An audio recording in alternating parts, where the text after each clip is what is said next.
Radio Library. Radio Library with RJ Radish. ലോക പ്രശസ്തരായിട്ടുള്ള പലരും പറഞ്ഞിട്ടുള്ള അല്ലെങ്കിൽ അവർ കുറിച്ചിട്ടുള്ള ചില സന്ദേശങ്ങൾ അത് നമ്മുടെയൊക്കെ ജീവിതത്തിൽ പ്രചോദനമാകാറുണ്ട്. അതുപോലെ നമുക്ക് ചുറ്റും പ്രചോദനമാകുന്ന ഒരുപാട് കാര്യങ്ങളുണ്ട്, നമ്മൾ കാണാതെ പോകുന്ന ചില കാര്യങ്ങൾ. ആ കാര്യങ്ങളെയൊക്കെ കോർത്തിണക്കി ഒരു പുസ്തകത്തിലേക്ക് എത്തിച്ചു കഴിഞ്ഞിരിക്കുകയാണ് സാമൂഹിക പ്രവർത്തകയും എഴുത്തുകാരിയുമായിട്ടുള്ള ഹുമൈറ അബ്ദുൽ വാഹിദ. സദ്ചിന്തയിലൂടെ ആരോഗ്യം, ഇതാണ് പുസ്തകത്തിന്റെ ടൈറ്റിൽ. റേഡിയോ മലയാളം 98.6 ഇത് റേഡിയോ ലൈബ്രറി. നിങ്ങളുടെ കൂടെ ഞാൻ രതീഷ്. ഹുമൈറ അബ്ദുൽ വാഹിദ് നമ്മളുടെ കൂടെ എത്തിയിട്ടുണ്ട് റേഡിയോ ലൈബ്രറിയിൽ. നമസ്കാരം, റേഡിയോ ലൈബ്രറിയിലേക്ക് സ്വാഗതം. നമസ്കാരം, വളരെ സന്തോഷം രതീഷ്. ഇതൊരു കഥയെന്ന നോവൽ നമുക്ക് പറയാൻ പറ്റത്തില്ല. ഈ പുസ്തകത്തിലേക്ക് വരുന്ന സമയത്ത് ഓരോ പേജിലും കുറേയധികം സന്ദേശങ്ങൾ നമുക്ക് കാണാൻ പറ്റും. സദ്ചിന്തയിലൂടെ ആരോഗ്യം എന്ന് കേൾക്കുമ്പോൾ തന്നെ ശുഭചിന്തകൾ നിറയുന്നു. എന്റെ ഈ പുസ്തകത്തിന്റെ ടൈറ്റിൽ പോലെ തന്നെ ദിനേനയുള്ള ശുഭചിന്തകൾ കോർത്തിണക്കി ഒരു ക്യാപ്സ്യൂൾ രൂപത്തിൽ എളുപ്പത്തിൽ മനസ്സിലാവുന്ന രൂപത്തിൽ ക്രമീകരിച്ചതാണ്. ഇതിൽ ചിന്തയുണ്ട്, കേൾവിയുണ്ട്, സംസാരമുണ്ട്, നോട്ടമുണ്ട്, അങ്ങനെ പല കാര്യങ്ങളും ഇതിൽ ഉൾക്കൊള്ളിച്ചിട്ടുണ്ട്. സദ്ചിന്തകൾ എപ്പോഴും നമുക്ക് ആത്മവിശ്വാസവും മനസ്സിന് സംതൃപ്തിയും തരുന്നു. മനസ്സിനെ നന്മകൾ കൊണ്ട് നിറക്കുമ്പോൾ, അല്ലെ നല്ല ചിന്തകൾ കൊണ്ട് നിറക്കുമ്പോൾ വ്യക്തികൾക്കോ സാഹചര്യങ്ങൾക്കോ മനസ്സിനെ മലിനപ്പെടുത്താൻ സാധ്യമല്ല.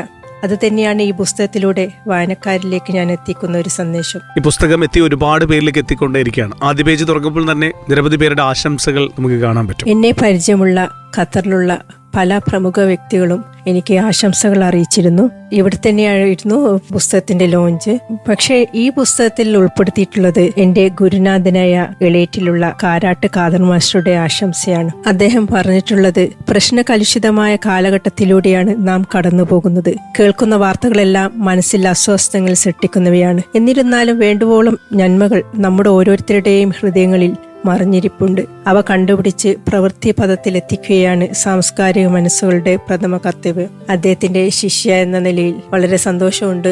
എല്ലാവിധ ആശംസകളും അദ്ദേഹം എനിക്ക് അറിയിച്ചിരുന്നു. അപ്പൊ ഈ പുസ്തകത്തിലെ നിരവധി സന്ദേശങ്ങളുണ്ട്. നമുക്ക് ആ സന്ദേശങ്ങളിലേക്ക് വരുന്നതിനൊപ്പം തന്നെ ഒരു ലേഖനത്തിന്റെ കാര്യമാണ് എടുത്തു പറയേണ്ടത്. ആ ലേഖനത്തിൽ ഒരു പൂച്ചയുടെയും മുരിങ്ങയുടെയും കഥ പറയുന്നുണ്ട്. അതിലേക്ക് വരാം. അതെ, കോവിഡ് കാലഘട്ടത്തിൽ മുരിങ്ങമരവും ഭൂമിയുടെ അവകാശികളും എന്ന ടൈറ്റിലിൽ മാധ്യമ ദിനപത്രത്തിൽ എന്റെ ലേഖനം പ്രസിദ്ധീകരിച്ചിട്ടുണ്ടായിരുന്നു. അതിൽ ഒരുപാട് പേര് എനിക്ക് അഭിനന്ദനങ്ങൾ അറിയിച്ചിരുന്നു. അതിങ്ങനെയാണ്: കോവിഡ് കാലത്ത് അടുക്കളത്തോട്ടത്തിലേക്കുള്ള നെട്ടോട്ടം അല്പം കൂടുതലാണ്. ഒരു സുഹൃത്ത് നൽകിയ മുരിങ്ങമരത്തിന്റെ കമ്പ് വീടിന്റെ അടുക്കള ഭാഗത്തെ പച്ചക്കറി സ്ഥലത്ത് നട്ടിരുന്നു. മാസങ്ങളുടെ കാത്തിരിപ്പിന് ശേഷം അത്യാവശ്യം പൊക്കവും തടിയുമുള്ള മരമായി അത് മാറിക്കഴിഞ്ഞു. രാവിലെ സൂര്യനുദിച്ചു കഴിഞ്ഞാൽ പിന്നെ അടുക്കളയിലൂടെ ജനൽപ്പാളികളിലൂടെ നല്ല പച്ചിലകളോട് കൂടിയ മുരിങ്ങയെ കാണാൻ നല്ല ഭംഗിയാണ്.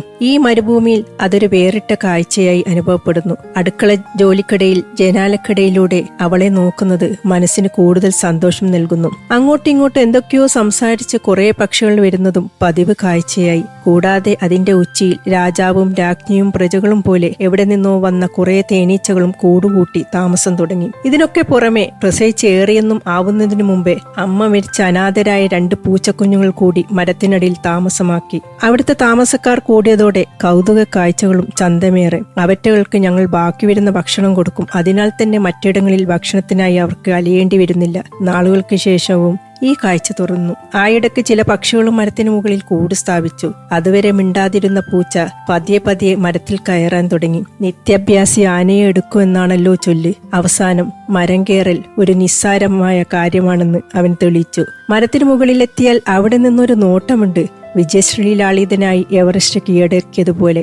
ഏറെ താമസിയാതെ അവൻ ലക്ഷ്യം നിറവേറ്റി 2 പക്ഷികളെ അകത്താക്കി. തേനീച്ചക്കൂടിനടുത്തേക്ക് പോകരുതെന്ന് കാരണവന്മാർ അവനോടെപ്പോഴോ പറഞ്ഞു കൊടുത്തിട്ടുണ്ടാവണം. അതിനടുത്തേക്ക് പോയതേയില്ല ആശാൻ. വീണ്ടും നാളുകൾ കുറെ കഴിഞ്ഞു. മുരിങ്ങമരം ഇപ്പോൾ പൂത്തു. പക്ഷികൾ രാവിലെ വരും. കലപില ശബ്ദമുണ്ടാക്കി ഞങ്ങളുടെ ശ്രദ്ധ പിടിച്ചുപറ്റും. ചുറ്റും നടക്കുന്ന കാര്യങ്ങളാണെങ്കിലും ഈ കഥയിൽ ധാരാളം കാര്യങ്ങൾ നമ്മെ പ്രചോദിപ്പിക്കുന്നുണ്ട്. ഒരു മരം നടുന്നതിലൂടെ ധാരാളം അവകാശികൾ മരത്തിനെ ചുറ്റിപ്പറ്റി നിൽക്കുന്നു എന്നതാണ്. ഓരോ മുഖവും സംരക്ഷിക്കാനുള്ളതാണ്. അത് നമ്മുടെ അഭിമാനമാണ്. കണ്ണാടിയിൽ ചെറിയൊരു പൊടി ഉണ്ടെങ്കിൽ തന്നെ നമുക്ക് കാണുവാൻ സാധിക്കും. അതേപോലെ നമ്മുടെ തെറ്റുകൾ പെട്ടെന്ന് ആളുകൾക്ക് മനസ്സിലാവും. മനസ്സിലുള്ള എല്ലാ വികാരങ്ങളും മുഖത്തിലൂടെ പ്രകടമാവാൻ സാധിക്കും.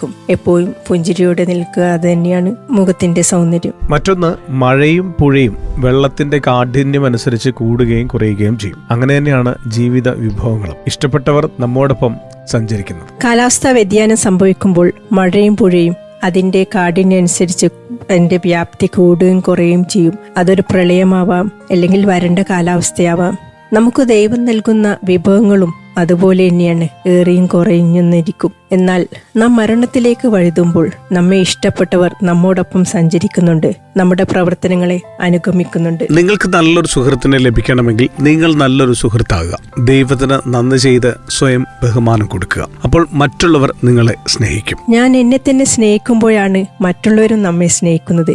എന്നെ സ്നേഹിക്കാത്ത കാലത്തോളം മറ്റുള്ളവർക്കും എന്നെ സ്നേഹിക്കാൻ കഴിയില്ലല്ലോ. അതുകൊണ്ട് എപ്പോഴും മറ്റുള്ളവരെ സ്നേഹിക്കുക, നല്ല സൗഹൃദം ഉണ്ടാക്കുക. നല്ല സൗഹൃദമാണല്ലോ നമ്മുടെ ജീവിതത്തിലുള്ള താളം എന്ന് പറയുന്നത്. ചങ്ങാതി നന്നായാൽ കണ്ണാടി വേണ്ട എന്നാണല്ലോ. പലതരത്തിലുള്ള കോഴ്സുകൾ ഉൾപ്പെടുത്തിയിട്ടുണ്ട്. ഇത് മറ്റു പ്രശസ്തരായിട്ടുള്ള കോഴ്സുകളാണോ എന്ന് ചോദിച്ചു കഴിഞ്ഞാൽ അല്ല. നമുക്ക് ചുറ്റും കണ്ട കുറേയധികം കാര്യങ്ങൾ ആണ് ഇതിനകത്ത് ഉൾപ്പെടുത്തിയിരിക്കുന്നത്. ഓരോരുത്തർക്കും അത് വായിക്കുമ്പോൾ പല രീതിയിലുള്ള ആശയങ്ങളായിരിക്കും കിട്ടുന്നുണ്ടാവും. അതെ രതീഷ്, ഓരോരുത്തർക്കും ഓരോ ആശയമാണ് തോന്നുക. പക്ഷെ കോമൺ ആയിട്ട് നമ്മുടെ ജീവിതം തന്നെയാണ് നമ്മുടെ മുന്നിലുള്ള ഒരു വലിയൊരു തുറന്ന പുസ്തകം എന്ന് പറയുന്നത്. പ്രണയം ഒരാളെ ജീവിപ്പിക്കും, പ്രണയം ഒരാളെ മരിപ്പിക്കും. എന്നാൽ എപ്പോഴും ജീവനുള്ളത് പരസ്പരം സ്നേഹം മാത്രമാണ്. ആ ഒരു വ്യത്യസ്തതയുള്ള സ്നേഹവും പ്രണയവും. എന്തിനോടെങ്കിലും പ്രണയം ഉണ്ടാകുമ്പോഴാണ് നമ്മുടെ ജീവിതം സന്തോഷകരമായി തോന്നുക. പലതരത്തിലുള്ള പ്രണയങ്ങളുണ്ട്. നമ്മുടെ ഉള്ളിലെ കഴിവിനെ പ്രണയിക്കാം, ദൈവത്തെ പ്രണയിക്കാം. എന്നാൽ ചില പ്രണയങ്ങൾ ദുരന്തത്തിലേക്ക് ചെന്നെത്താറുണ്ട്. അതിനാൽ എപ്പോഴും നിലനിൽക്കുന്നത് പരസ്പരമുള്ള നല്ല സ്നേഹമാണ്, നല്ല സ്നേഹബന്ധങ്ങളാണ്. അതുപോലെ സിനിമ നല്ലതും മോശവുമായ സംസ്കാരം ഉണ്ടാക്കിയെടുക്കുന്നുണ്ട്. അതിനെ പിന്തുണയ്ക്കുന്ന ഒരു കൂട്ടം ജനങ്ങളുണ്ട്. എന്നാൽ യഥാർത്ഥ സംസ്കാരവും യഥാർത്ഥ സങ്കടവും ജീവിതത്തിൽ കാണിച്ചു കൊടുക്കുന്നവനെയാണ് നാം പിന്തുണയ്ക്കേണ്ടത്. നല്ല സിനിമകൾ വരണമെന്നാണ് ഞാൻ പ്രതീക്ഷിക്കുന്നത്. അങ്ങനെ ഒരു നല്ലൊരു സമൂഹം വാർത്തെടുക്കാൻ സിനിമ കൊണ്ട് സാധിക്കുകയും ചെയ്യും. പക്ഷെ സിനിമ, നമ്മൾ കാണുന്ന സിനിമകളൊക്കെ അങ്ങനെയുള്ളതാണോ?